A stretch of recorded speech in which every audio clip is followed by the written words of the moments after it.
तो बहुत सारे सवाल दरअसल बेहतरे सवाल हैं। 8th पे कमीशन को लेकर 8वां वेतनमान कब से लागू होगा, क्या फिटमेंट फैक्टर हो सकता है, फिटमेंट फैक्टर को लेकर एक बार फिर रिवाइज कर लेते हैं। बहुत सारी उम्मीदें भी हैं और एक बड़ा सवाल कि आखिरकार ये लागू कब से होगा, कब ये मिलेगा। इससे पहले के जो पे कमीशन रहे हैं उसमें कितना डिले हुआ है, और अब अगर सारी जो रिपोर्ट्स हैं उनका एक एवरेज निकालने की कोशिश की जाए तो क्या वो फिटमेंट फैक्टर आया, वो एवरेज हम आपके लिए निकाल कर लेकर आए हैं। उसी के इर्द गिर्द ये चर्चा करेंगे। नमस्कार, आपके साथ में ललित प्रजापति। मोटा मोटी अगर आप एक एवरेज देखें जो अलग अलग रिपोर्ट्स के हवाले से है, और जो डीए हाइक हुआ है, डीए हाइक अब ये पहुंच गया करीब 60% के आसपास। ठीक है, जैसे ही नया वेतनमान लागू होगा और मिड प्रोसेस में होगा तो जो डीए होगा वो 0 हो जाएगा। ये तो मोटा मोटी आपने कई बार जाना है। तो अगर पूरे ट्रेंड को देखा जाए, पुराने ट्रेंड्स को देखा जाए, डाटा को एनालिसिस किया जाए, तो ये लगभग ये माना जा रहा है कि 1.89 के आसपास ये फिटमेंट फैक्टर हो सकता है। तो जो नई बेसिक है वो 32-33 हज़ार के आसपास आएगी।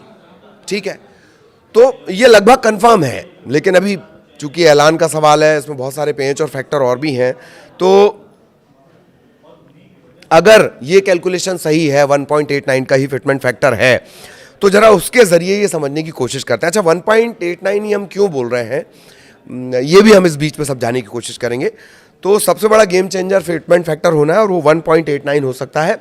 अभी तक जो जानकारी है, न्यूनतम बेसिक 18,000 से बढ़कर 34,000 के आसपास पहुंचेगी, और कुल सैलरी हाइक की अगर बात कर ली जाए तो ये 40 से 50% तक इसमें उछाल होगा। कैलकुलेशन अनुमान नहीं है, मतलब जो पूरा डाटा अगर आप देखें, पुराने रिकॉर्ड्स अगर आप देखें और जो डीए हाइक हुआ है उसके हिसाब से देखा जाए तो मोटा मोटी वो 1.89 जाता है। इसके अलावा जो बाकी जो बिजनेस चैनल्स हैं उनका जो एनालिसिस है उसको भी हमने इसमें शामिल किया है।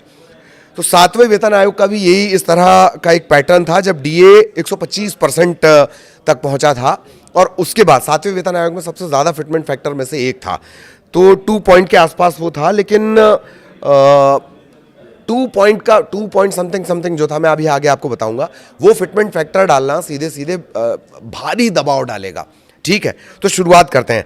18 अप्रैल की शाम को ये डीए बढ़ाया गया, 2% का इजाफा किया गया। इसमें एक बड़ा क्लू लगा है। इसके बाद ही हमने इसको अगर कैलकुलेट करना शुरू किया और फिर बाकी जो रिपोर्ट्स हमने देखी, तब ये क्लियर हो रहा है। उसके हिसाब से 1.89 एक एवरेज आता है, उसी के हिसाब से अपन कैलकुलेशन करेंगे।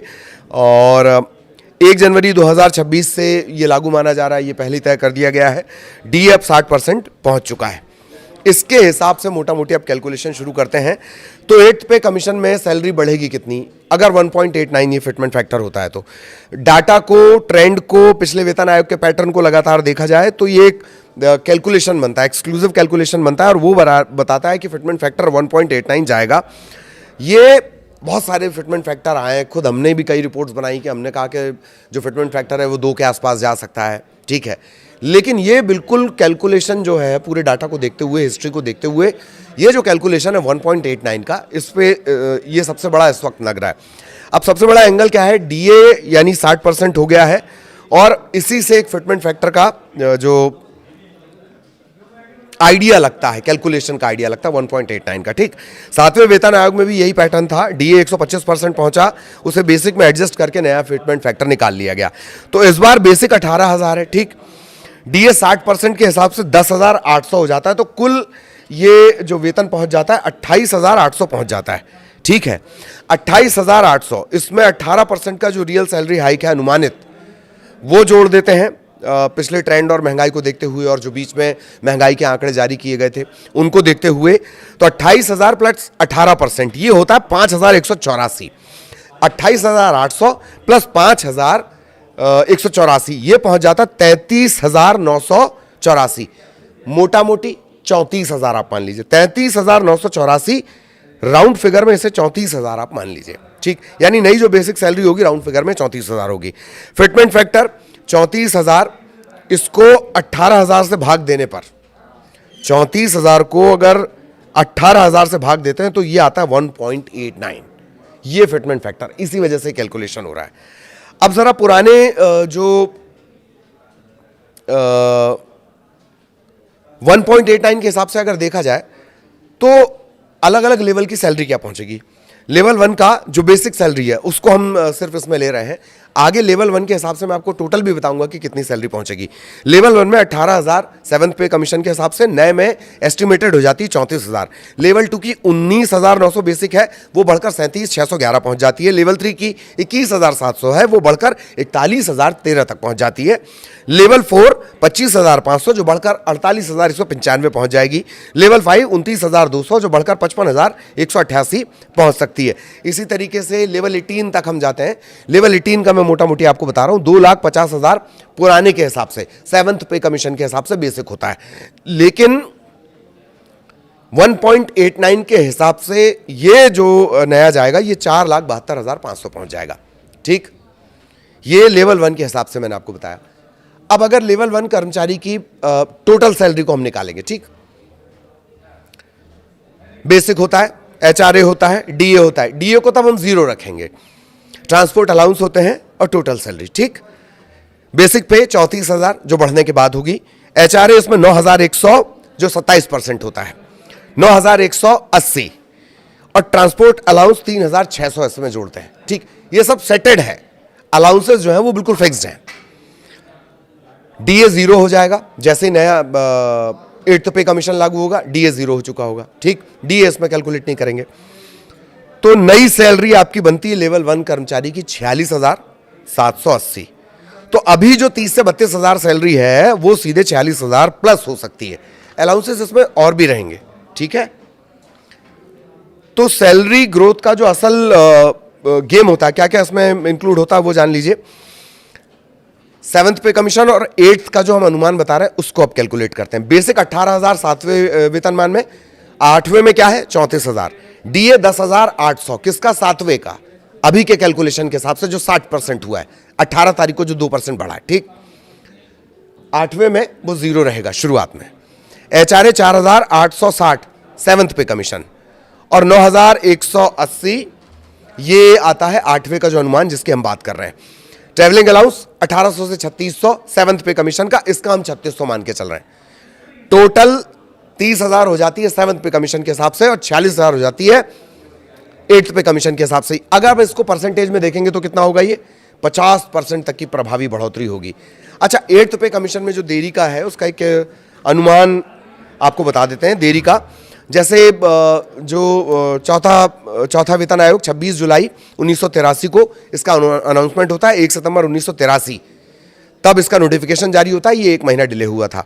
5वां 1 सितंबर 1993 को इसका अनाउंसमेंट होता है, नोटिफिकेशन 9 अप्रैल 1994 को, इसमें 7 महीने का डिले हुआ था। ठीक, 6वां 20 जुलाई 2006 को अनाउंसमेंट, 5 अक्टूबर 2006 2.5 महीने का डिले हुआ। 7वां 25 सितंबर 2013 और 28 फरवरी 2014 5 महीने का इसमें डिले हुआ था। और माना यह जा रहा है कि 8th पे कमीशन 17 जनवरी को इसका अनाउंसमेंट हुआ है, 3 नवंबर 2026 तक ये मोटा मोटी साफ हो पाएगा सैलरी का स्ट्रक्चर। ये माना जा रहा है 9 महीने। तो इंप्लीमेंटेशन 2027 के अंत तक खिंचेगा। लेकिन सबसे अच्छी बात यह है कि 1 जनवरी 2026 से इसका पूरा कैलकुलेशन, इसका पूरा एरियर आपको मिलने लगेगा। और मैंने शुरुआत में ही आपको बताया, एरियर मतलब बम्पर बचत, बड़ा पैसा आपके पास आएगा। ठीक है, अब 1.89 फैक्टर क्यों, 1.89 का फिटमेंट फैक्टर क्यों सबसे करीब आ रहा है। जो रियल इंक्रीमेंट होगा वो 15 से 20%, वो जो हिस्टोरिकल ट्रेंड है उसके हिसाब से नजर आता है। फिस्कल प्रेशर, सरकार ज्यादा बड़ा हाइक नहीं दे सकती, ये सबसे इंपॉर्टेंट है। कुछ लोग कैलकुलेशन मान रहे हैं, पिछले बार 2.57 के आसपास ये फिटमेंट फैक्टर था, तो ये माना जा रहा है कि क्या उतना बड़ा होगा, लेकिन नहीं, ये जो 2.57 है सरकार पर बहुत ज्यादा दबाव डाल देगा। तो फिस्कल प्रेशर है, इसीलिए 1.89 एक बैलेंस्ड और रियलिस्टिक फैक्टर है। मैं हवाई बातें नहीं है इसमें, हवाई बातें नहीं है। तो 1.89 इसके एकदम करीब जाता है। 2.57 जैसा पिछला था 7th पे कमीशन में, वो मुश्किल है, प्रैक्टिकली मुश्किल है। कोई हैरानी तूफानी कोई चमत्कार हो जाए तो नहीं कह सकते, बट 2.57 का जो फिटमेंट फैक्टर है प्रैक्टिकली थोड़ा पॉसिबल नहीं है। अब 8वें वेतन आयोग में सबसे बड़ा गेम चेंजर होगा फिटमेंट फैक्टर 1.89।